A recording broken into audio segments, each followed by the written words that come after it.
Madali lang tong ganito, Pitsan. Oh. Pinapaganda niya kasi yung Hindi kayo hindi siya ano. Pero ito pula to. Galing kasi dito yan, dito. Ito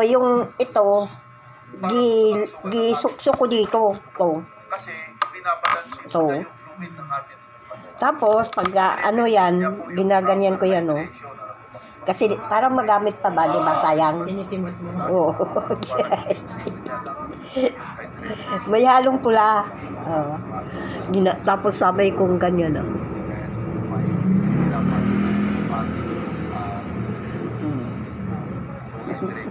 Pakain ka, nag-lipstick ka.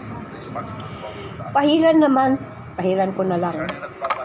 Yan ang inaingat-ingatan ko talaga yung mga bigay sa akin. Sabi ko kay Lord, thank you. Mayroon pa akong doon, ang dami. Yung mga bigay mo sa akin na lipstick, tinago. Ito naman, madali naman tong mga ganito. Kasi okay pa yan. Talagang masinok ako sa mga ano, lalo na pag binibigay sa akin. Sinisino ko talaga yun. Bagay sa iyo yung hikaw. Bagay nga, oh. Ang ganda. Kung hindi ako pumunta dito, parang hinihila ang pako. At least, di ba, maganda ka sa sa Christmas party natin, meron ka pang kwintas. Paano mo yung kwintas? Hasta din ang buko. Kasi gusto ni Sister Cora yung mga ganitong ayos Parang binabantayan ako ng kapatid. Sabi ko gano'n. Binabantayan niya ako. Tama naman yun. Madali naman yun. Marami ka naman lipstick. Pahit-pahiran. Dami naman lipstick. Ikaw ba yung lipstick na binibigay mo sa akin? Parang ang dami, oo. Halos puro lipstick ito.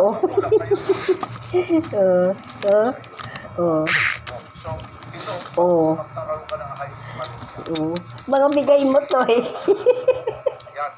Ito naman kay Sister Cora yan. Bigay.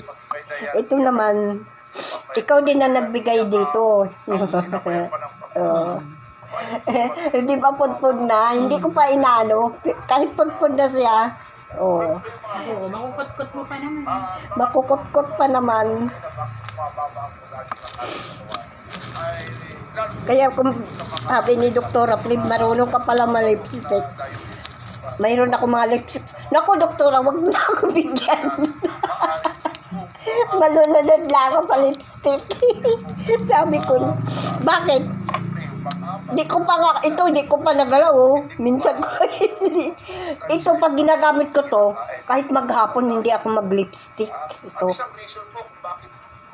Kasi, hindi pa nga nababawasan. Puno pa, hanggang dito pa.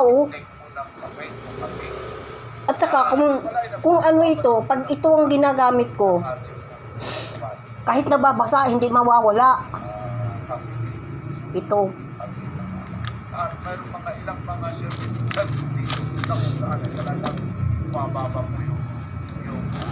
sabi pa ni Sister Cora, ang dami mo namang mga gamit.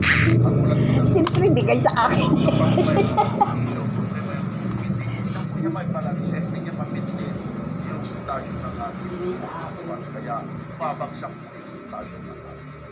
Ano yung posibleng sintomas sa epekto nito sa atin? Alam mo yung iglesia ni Cristo.